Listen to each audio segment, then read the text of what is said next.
SRIRAM's IAS, serving the nation since 1985. Ab offline, hoya online, we are the lifeline. Hello students, welcome to SRIRAM's IAS. Welcome to this concept class number 9. I am Mayank Bharadwaj presenting you this concept class, and today's concept class will be on a very important topic, that is prohibition or abolition of untouchability. We all know Article 17 abolishes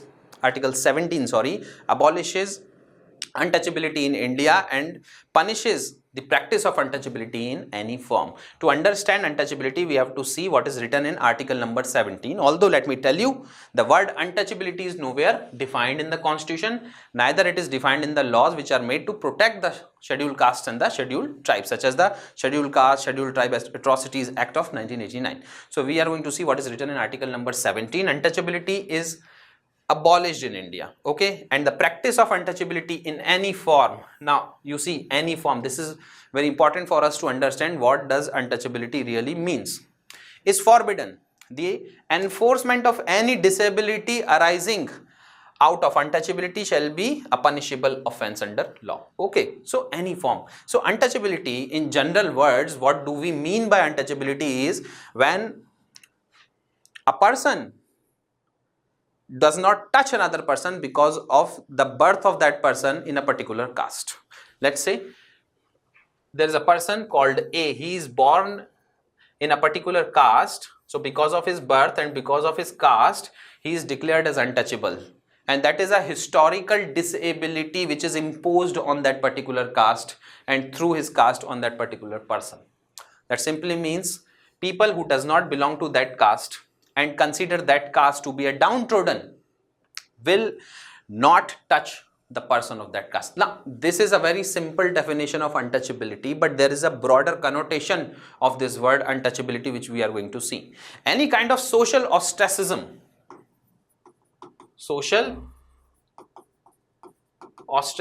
or boycott, any kind of economic discrimination, okay, forced manual scavenging,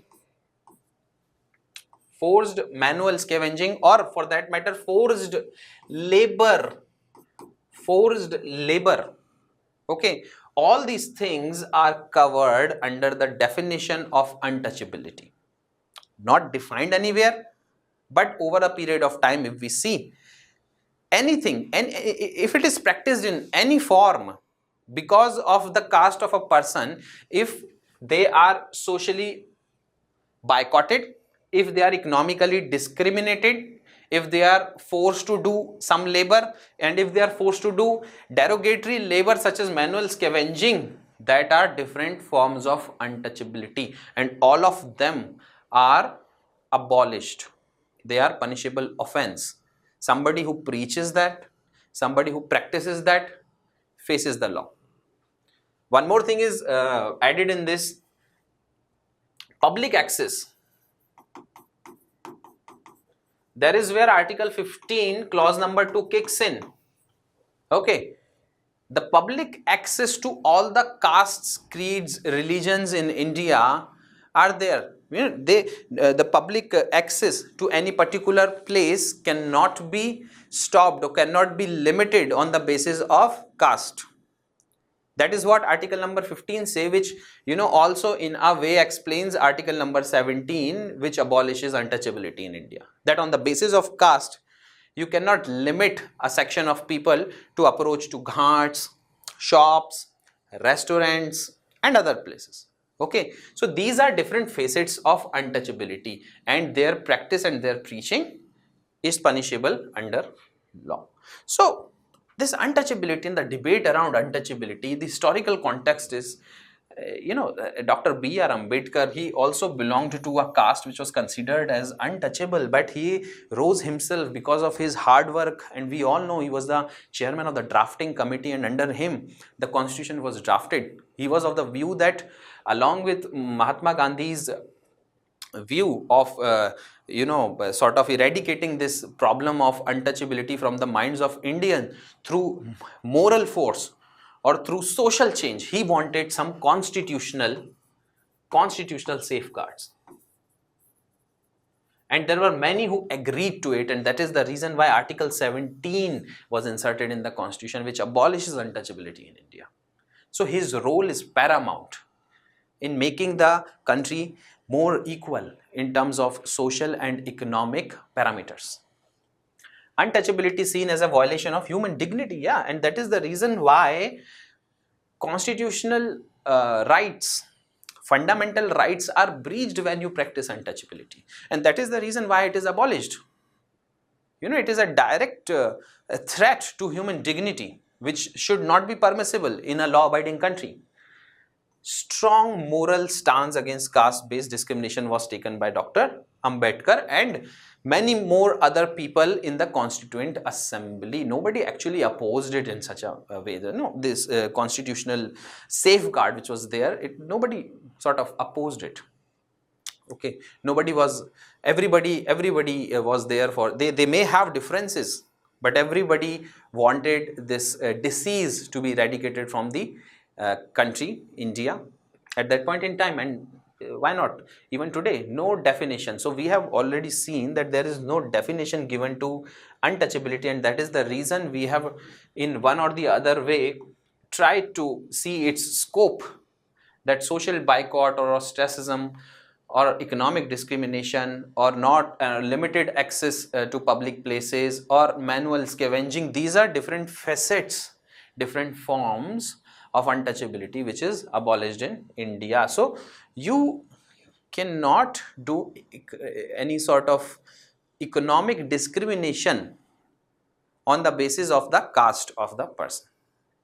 You cannot boycott a section of people because they belong to a particular caste.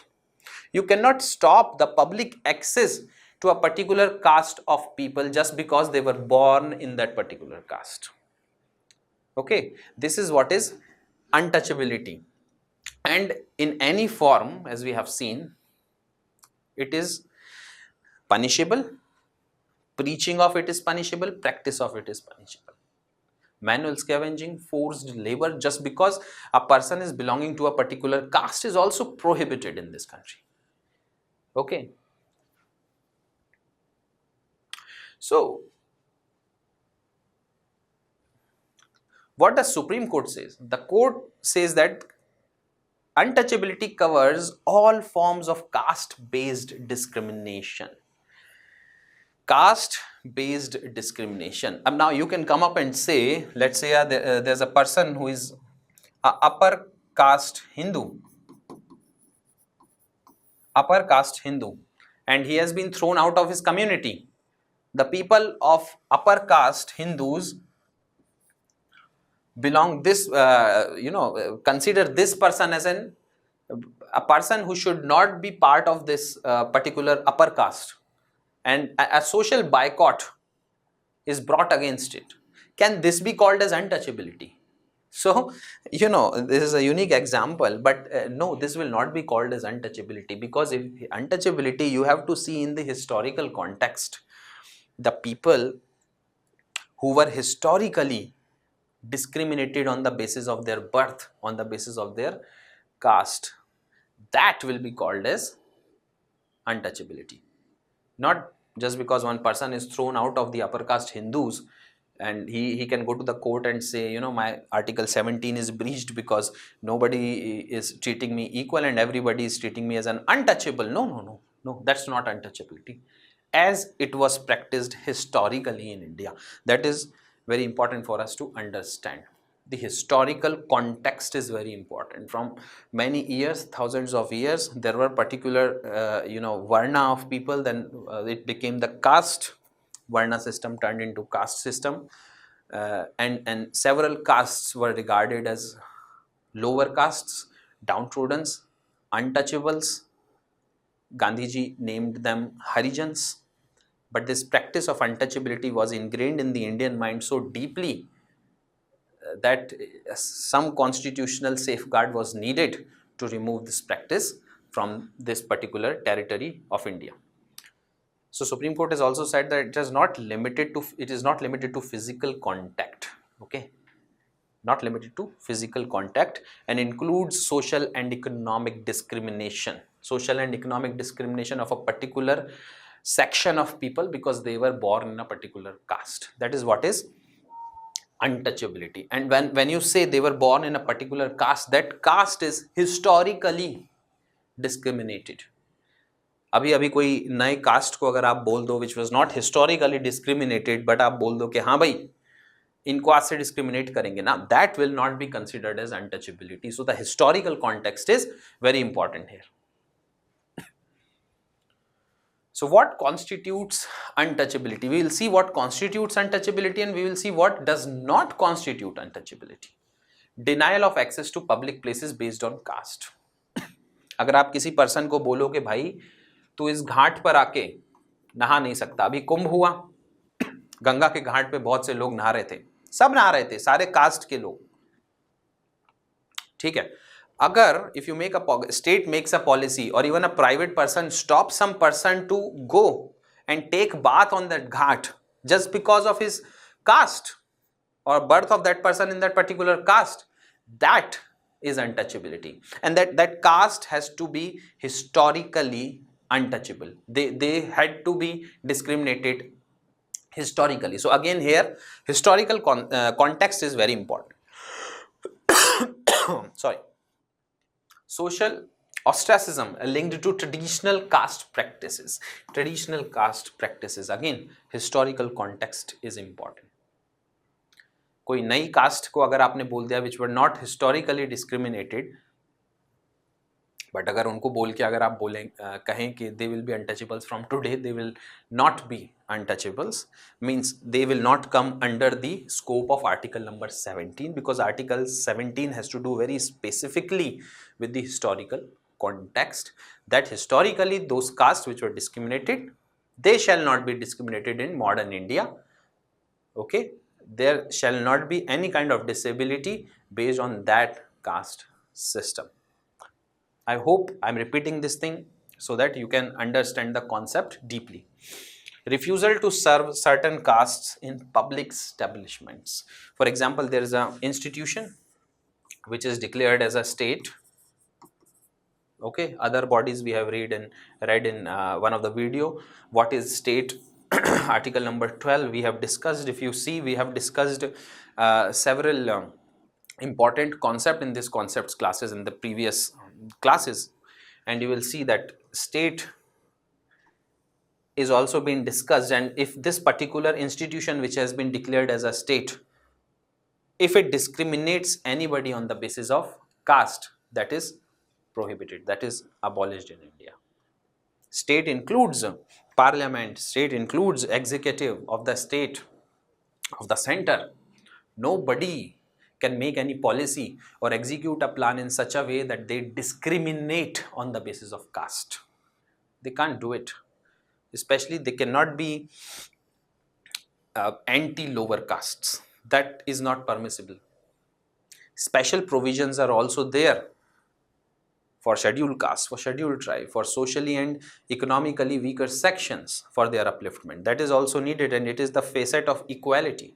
Similarly, in order to implement equality in India, Article 17 also becomes very important, because in a very specific, particular way, it abolishes something which was historically practiced in India. So, I hope you're getting the concept that why equality and how equality is implemented through Article number 17 in India. Something which was very historical and was creating inequality on the society on the basis, on the grounds of caste, has been abolished altogether. Although from the minds of Indians it needs to be eradicated even today. Okay, we will see that also. So what does not constitute untouchability? Temporary inclusions due to diseases. Abhi COVID tha, so we were not coming near to each other. The person who was infected by the virus was quarantined. Now if the quarantined person goes to the court saying that when the disease, I was infected by the disease, they all made me untouchable, they were not even touching me, they were not even coming near to me, and that is the reason why Article 17, I have a fundamental right, Article 17, and That is the reason why my Article 17 is violated. Now, court will not hear all these arguments. Just because you have a disease, and that is the reason why you are excluded, that does not come under untouchability. Now, if you want to see it in a different context, for example, a person belonging to the untouchable category, historically who were considered untouchables, if medical attention is not given to that person, if the treatment is not given to that person who was infected by virus, that is the problem. That is where the Article 17 is abridged. But not just because you have an infection and people are not treating you as equal and people are quarantining you, your Article 17 is not abridged. I hope you're getting. Religious based exclusion happens everywhere, in Jain temples and even in Hindu temples. At few places, several people in menstruation cycle, women are not allowed to go inside the temples. They are not even allowed to go inside the kitchen. Okay, sometimes women are not allowed to touch or touch the deity, the goddess and the idols of the gods and the goddesses. That also will not be considered as untouchability. That why you are excluding me and why only pujari can do all those things. So that is a sort of untouchability. No, again I am saying historical context is very important here. Social observations linked to birth or death. किसी के घर में कोई death हो जाता है, so there are rituals in Hinduism especially where you do not go to that person's house, or when you go and when you come back you take a bath. There are several things, you do not touch the person or touch the family members. Even during birth, some of these rituals are there. All these things will not be considered as untouchability. Okay, these are different social and religious practices which are there in the country, but untouchability has to do something with historical context, where historically from thousands of years a particular caste has been discriminated on the social grounds, on the grounds of their birth, on the ground of their taking birth into a particular caste. That is untouchability. Now, there are some legal frameworks related with it. Protection of the Civil Rights Act 1955. Okay, so it in a way establishes court. It in a way punishes people not only through imprisonment but also penalty. Those were the special features of this act.